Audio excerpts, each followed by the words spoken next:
Hello friends, स्वागत है आप सभी को मंथन क्लासेज के इस यूट्यूब चैनल पे। मैं पीके गुप्ता आप सभी का स्वागत करता हूं।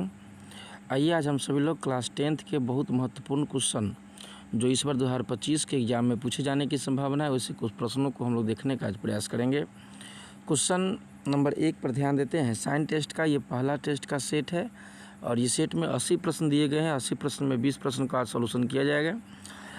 विद्युत फ्यूज तार किस प्रभाव पर कार्य करता है? क्वेश्चन है, विद्युत फ्यूज तार किस प्रभाव पर काम करता है? पहला है ऑप्शन नंबर ए में ऊष्मीय प्रभाव पर, बी नंबर है चुंबकीय प्रभाव पर, सी है रासायनिक प्रभाव पर, डी है इनमें से कोई नहीं। इसका आंसर हो जाएगा ए नंबर ऊष्मीय प्रभाव पर। विद्युत फ्यूज तार जो है ना, विद्युतधारा के ऊष्मीय प्रभाव पर कार्य करता है। विद्युतधारा के ऊष्मीय प्रभाव के सिद्धांत पर कार्य करता है। नेक्स्ट क्वेश्चन है, क्वेश्चन नंबर 2 कहता है कि किसी कुंडली का प्रतिरोध ज्ञात करने के लिए कौन सा सूत्र है? कुंडली का प्रतिरोध ज्ञात करने के लिए कौन सा? प्रतिरोध को आर से सूचित करते हैं। क्वेश्चन पूछता है एग्जाम में कि प्रतिरोध को किससे सूचित करते हैं, तो आर से। प्रतिरोध का ऐसा ही मात्रक क्या होता है, तो ओम होता है। प्रतिरोध का ऐसा ही मात्रक क्या होता है, ओम होता है। और प्रतिरोध के बारे में बताने का कार्य किए थे जॉर्ज साइमन ओम ने। किसने बताया था? जॉर्ज साइमन ओम साहब ने प्रतिरोध के बारे में बताया था। इसको अंग्रेजी में रेसिस्टेंस कहते हैं। जो प्रत्येक जो है ना तार में यह गुण पाया जाता है जो धारा का विरोध करता है, उसको प्रतिरोध कहते हैं। प्रतिरोध को आर से सूचित करते हैं। इसका ऐसा ही मात्रक ओम होता है। इसको जो है ना इस तरीक़ा से सूचित करते हैं। कह रहा है कि प्रतिरोध ज्ञात करने के लिए कौन सा सूत्र है? इसका फॉर्मूला होता है V बराबर आई आर ओम के नियम से। V बराबर क्या होता है? I R. ओम के नियम से होता है V बराबर आई आर। तो यहाँ पे जो है ना यदि देखा जाए तो आई इधर मल्टीपल में है, आई आ जाएगा तो आई हो जाएगा बट्टा में, तो V बट्टा आई इक्वल टू क्या हो जाएगा? R. So option number C हो जाएगा आर बराबर V बट्टा आई। आर बराबर V बट्टा आई। यहाँ पे इसका आंसर हो जाएगा आर बराबर V बट्टा आई हो जाएगा। तो ऑप्शन नंबर सी आंसर हो जाएगा आर बराबर V बट्टा क्या हो जाएगा बुआ? आई हो जाएगा। नेक्स्ट क्वेश्चन देखा जाए, क्वेश्चन नंबर 3। क्वेश्चन नंबर 3 कहता है डायनमो किस प्रकार की धारा प्राप्त करती है? डायनमो जो जनरेटर में लगा होता है वो जो है ना क्या करता है कि यांत्रिक ऊर्जा को लेकर के विद्युत ऊर्जा में बदलता है। तो दिश धारा को हम लोग कहते हैं डायरेक्ट करंट, इसको डीसी बोलते हैं। क्या बोलते हैं? डीसी। आप प्रत्यावर्ती धारा को कहते हैं अल्टरनेटिंग करंट, इसको एसी बोलते हैं। क्या बोलते हैं? एसी। तो डायनमो किस प्रकार की धारा प्राप्त होती है? डायनमो जो है ना प्रत्यावर्ती धारा को प्राप्त करता है। डायनमो किस प्रकार की धारा प्राप्त होती है? इससे धारा प्राप्त होती है तो अल्टरनेटिंग करंट हमें प्राप्त होता है। प्रत्यावर्ती धारा की क्या होती है? प्राप्त होती है। क्वेश्चन नंबर 4 की तरफ बढ़ेंगे। क्वेश्चन नंबर 4 ध्यान देते हैं, ये भी अच्छा क्वेश्चन है। डेंगू उत्पन्न करने वाला मच्छर किस तरह के जल में होता है? डेंगू उत्पन्न करने वाला मच्छर किस तरह के जल में होता है? साफ जल में, गंदा जल में, खारा जल में या मृदु जल में? पहला ऑप्शन है साफ जल, दूसरा है गंदा जल, तीसरा है खारा जल और चौथा है मृदु जल। इसका आंसर हो जाएगा साफ जल। साफ जल में डेंगू उत्पन्न करने वाला मच्छर पाया जाता है, क्योंकि डेंगू से जो है ना हमारे मनुष्य के शरीर में जो है ना प्लेटलेट्स की कमी होती है।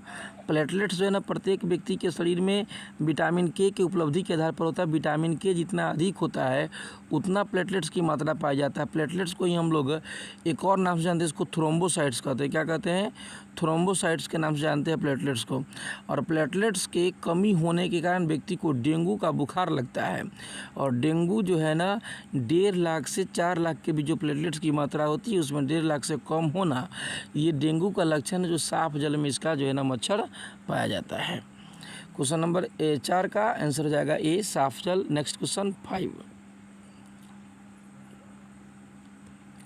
क्वेश्चन 5 की तरफ देखेंगे। 5 को नंबर क्वेश्चन है, निम्न में कौन बायोगैस ईंधन का स्रोत नहीं है?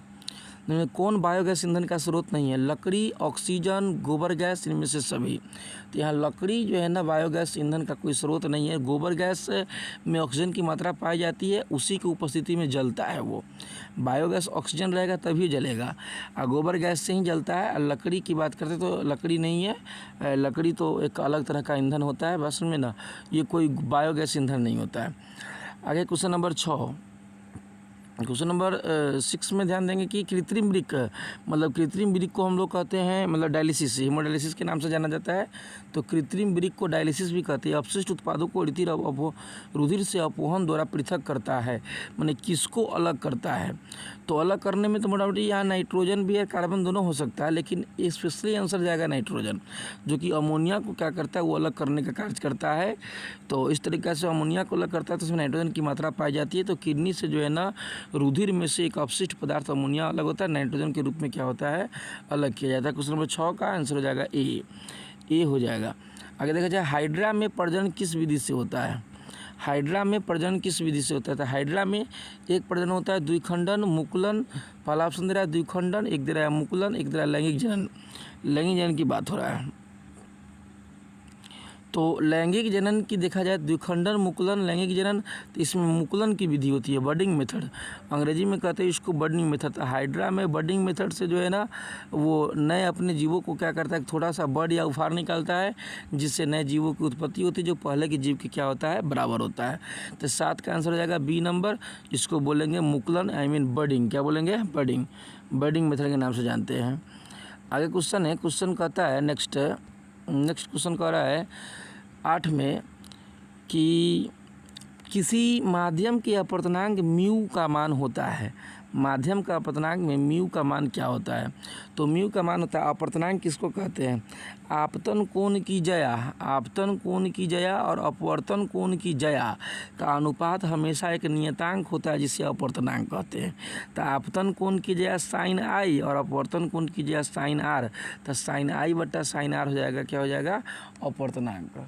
Sign I by sine R क्या हो जाएगा, अपवर्तनांक। तो आंसर नंबर बी हो जाएगा, sine I upon sine are.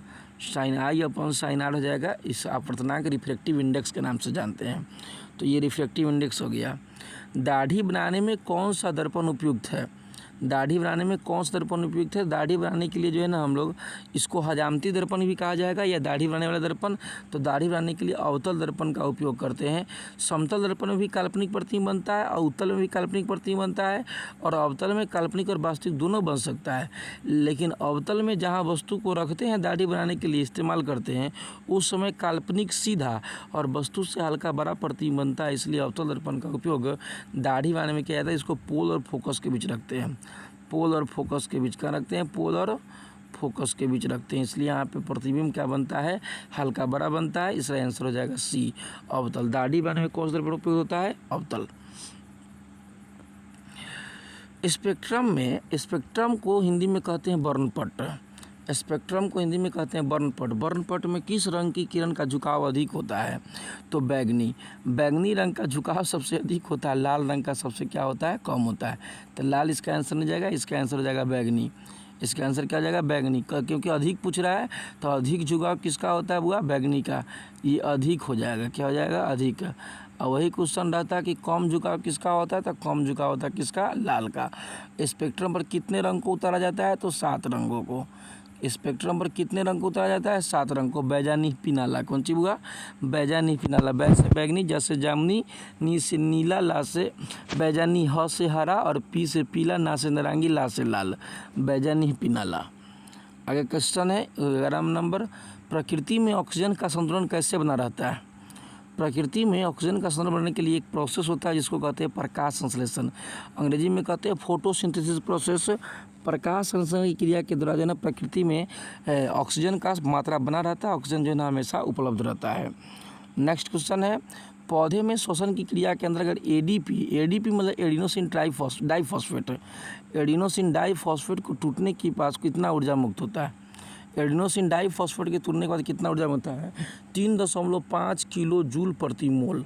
3.5 kilo joule प्रति मोल जो है ना, जूल प्रति मोल ऊर्जा बनता है एक एडीपी के टूटने से। मानव हृदय में कितने कोष्ठक होते हैं, तो मानव हृदय में 4 कोष्ठक होते हैं। मानव हृदय के जो है 4 चेंबर में बटे होते हैं, 4 कक्षक में बटे होते हैं, 4 कोष्ठक में बटे होते हैं। इसका आंसर 13 का डी होगा, 4। एक का नाम है दयालिंद, बयालिंद, दयानिलय, बयानिलय। अगला क्वेश्चन है, नेक्स्ट क्वेश्चन है, मानव हृदय का औसत प्रसंकुचन दाब कितना होता है लगभग। मानव हृदय का औसत प्रकुंचन दाब लगभग कितना होता है। ऐसे मानव हृदय का हार्ट बीट की बात किया जाए तो वो 72 सेकेंड में, मतलब 1 मिनट में 72 बार धड़कता है, ये बात तो है। लेकिन इसके बाद कह रहा है ये हार्ट बीट में जो है ना ब्लड प्रेशर की बात हो रही है। ब्लड प्रेशर होता है 120/80 सिस्टोल बाई डायस्टोल mmHg। तो यहाँ पे हो जाएगा 120 mmHg। 120 जो है ना सिस्टोल होता है, 80 डायस्टोल होता है। तो यहाँ सिस्टोल पूछ रहा है, इसलिए आंसर हो जाएगा ए नंबर 120 mmHg। पौधे में बाष्पोत्सर्जन किस भाग में होता है। अगला है 15 नंबर, पौधे में बाष्पोत्सर्जन किस भाग में होता है। बाष्पोत्सर्जन को कहते हैं वेपराइजेशन। तो बाष्पोत्सर्जन होता है पत्ता में। कहाँ होता है, पत्ते में जो है ना अति सूक्ष्म छिद्र होते हैं, इस छिद्र को कहते हैं स्टोमेटा। क्या कहते हैं, स्टोमेटा। और स्टोमेटा में जो छिद्र पाया जाता है, उसी स्टोमेटा के छिद्र के माध्यम से जो है ना पौधे अपने ऑक्सीजन को क्या करता है, मुक्त करता है, उसको बाष्पोत्सर्जन कहते हैं, जिसमें पानी की भी मात्रा क्या होती है, बाहर निकलती। तो 15 का सी हो जाएगा। बहुत अच्छा क्वेश्चन अगला है, हीलियम कौन सा तत्व है। हीलियम कौन सा तत्व है। तो हीलियम कौन सा तत्व है, तो हीलियम वर्ग 18 का तत्व है। सबसे पहले ये जान लीजिए कि हीलियम जो है ना आवर्त सारणी में कहाँ पाया जाता है, वर्ग 18 में। वर्ग 18 में पाया जाता है। तो वर्ग 18 में जितने तत्व हैं, हीलियम, नियॉन, आर्गन, आर्गन के बाद क्रिप्टन, क्रिप्टन के बाद जेनॉन, जेनॉन के बाद रेडॉन, ये जितने जो है ना तत्व है, ये सभी के सभी अक्रिय तत्व है। तो हीलियम जो है ना पहला आवर्त में और वर्ग 18 में पाया जाता है, ये अक्रिय तत्व है। 16 का ए आंसर हो जाएगा अक्रिय। हीलियम कौन सा तत्व है या कैसा तत्व है, तो हीलियम अक्रिय तत्व है। इस अक्रिय तत्व का खोज जो है ना सर विलियम रैमजे साहब ने किया था। अगला क्वेश्चन है कि जल में हाइड्रोजन तथा ऑक्सीजन की परमाणुओं का संख्या का अनुपात कितना होता है। जल में हाइड्रोजन तथा परमाणुओं की संख्या का अनुपात कितना होता है। तो देखिए जल को फॉर्मूला होता है H2O। क्या होता है, H2O। तो यहाँ आपको दिख रहा होगा कि ऑक्सीजन 1 गो है और हाइड्रोजन कितना है बुआ, 2 गो। जब हाइड्रोजन 2 है और ऑक्सीजन 1 है तो इसका आंसर हो जाएगा 2:1। क्या हो जाएगा, 2:1। 4 लिखा गया, sorry, 2:1। Option number B. Option number क्या हो जाएगा, बी। तो ऑप्शन नंबर बी इसका आंसर हो जाएगा। जल में हाइड्रोजन तथा ऑक्सीजन के परमाणुओं की संख्या का क्या अनुपात है, तो हो जाएगा 2 नंबर में, बी में 2:1। हाइड्रोजन 2 और ऑक्सीजन कितना हो जाएगा, 1। नेक्स्ट क्वेश्चन है, आवर्त सारणी में कितनी आवर्त है। आवर्त सारणी में कितने आवर्त है। तो आवर्त सारणी में आवर्तों की संख्या 7 है। तो इसमें 7 आवर्त हैं और वर्ग पूछा जाएगा तो वर्ग कितने हैं, 18। वर्ग कितने, 18। तो आवर्त सारणी में प्रश्न पूछा जाता है फाइनल एग्जाम में कि आवर्त सारणी में आवर्त कितने हैं, तो आवर्त 7 है और वर्ग कितने हैं, तो वर्ग 18 हैं। तो ये प्रश्न बहुत आसान सा रहा। ये इसका 18 का आप ये लगा सकते हैं। तो इसका मतलब हो जाएगा 7। क्या हो जाएगा, 7। 9, 8, 12 ऐसा इस कोई बात नहीं है। क्वेश्चन है सिलिका क्या है। तो सिलिका एक प्रकार का धातु है कि अधातु है कि उपधातु है। हालांकि यहाँ ऑप्शन के मुताबिक सिलिका जो है ना धातु है और ना ही अधातु है। जबकि सिलिका की हम बात करें तो सिलिका का होता है SiO2। क्या होता है, SiO2। तो एक प्रकार का कंपाउंड है, यौगिक है। 3 में से कोई नहीं होगा जिसकी सिलिका जो है ना क्या हो जाएगा, सिलिका हो जाएगा यौगिक। क्या हो जाएगा, यौगिक। यौगिक बोले तो इसको बोलते हैं हम लोग कंपाउंड। क्या बोलते हैं, कंपाउंड। यौगिक बोले तो क्या बोलते हैं इसको, कंपाउंड। बस समझे, आगे गौर करेंगे हम सभी लोग। तो क्वेश्चन रहा कि OH कह रहा है यहाँ पे,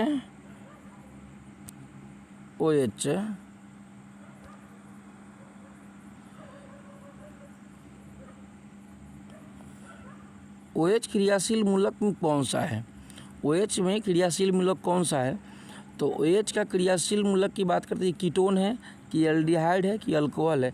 OH जो है ना बस सीधा है कि OH अल्कोहल है। इसको नॉल ग्रुप पढ़ा जाता है। इसको नॉल ग्रुप के नाम से जानते हैं, जैसे कि ethyl alcohol, methyl alcohol, propyl alcohol.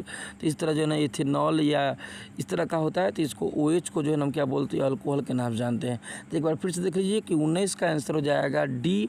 इनमें से कोई नहीं, क्योंकि सिलिका जो है एक प्रकार का यौगिक है और सिलिका जब यौगिक है तो इसका रासायनिक सूत्र होता है SiO2। क्या होता है, SiO2। ठीक है। और OH जो है ना क्रियाशील मूलक कौन सा है, तो OH जो है ना अल्कोहल है। OH क्या हुआ, अल्कोहल है। कीटोन और एल्डिहाइड की बात नहीं होगी। तत्काल आज के लिए बहुत बहुत धन्यवाद। इतना ही पढ़ते हैं और नेक्स्ट क्लास में फिर हम लोग मिलेंगे क्वेश्चन नंबर 21 से 40 तक। तत्काल बहुत बहुत धन्यवाद।